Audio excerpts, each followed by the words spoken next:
And expatriation is no doubt one of the most exciting periods in your life, but it can also be one of the most challenging for you and your family. There are a number of phases on the expat curve, or of course depending on the individual, the cultural differences, and your level of expat experience.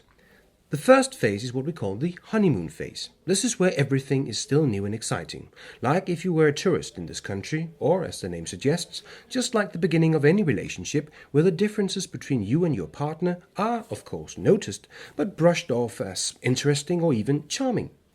Only later, when the initial stardust has somewhat worn off, the differences become the source of slight frustration or feeling of mild incompetence.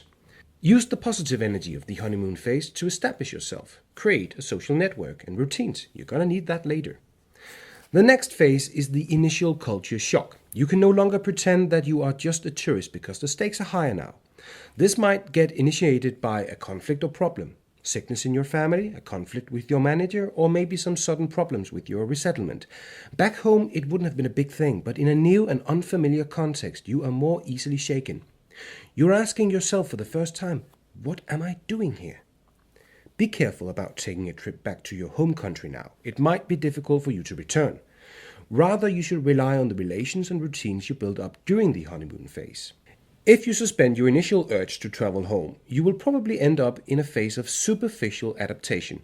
Here you've learned many of the easy norms of the society, simply by copying what you see. You've learned the routines, the etiquette, and simple do's and don'ts, where to sit and where to place the cutlery, the level of physical contact and tone of voice.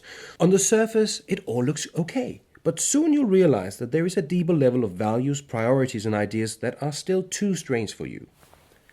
This is where you might experience a full culture shock, where you conclude that the people you live with are either barbarians or maybe just plain evil, immoral, inhuman, or simply just dead wrong on central issues of life, work, faith, or social approach.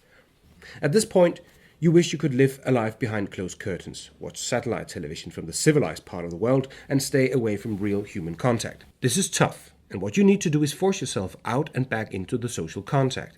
After a while, you gain the respect for them and their perspective, and realize you don't have to become like them. You just need to understand why their world makes sense to them. This is the integration.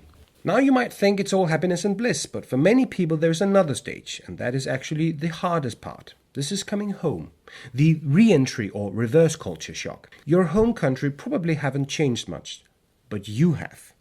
If you don't realize and prepare for this, you will experience that you don't fit into the one place in the world where you thought you belonged. The re-entry might feel like a setback, like moving back into your parents' house again. So prepare yourself for this. So remember, there is nothing wrong with you. Most people go through these phases during expatriation. So good luck with that.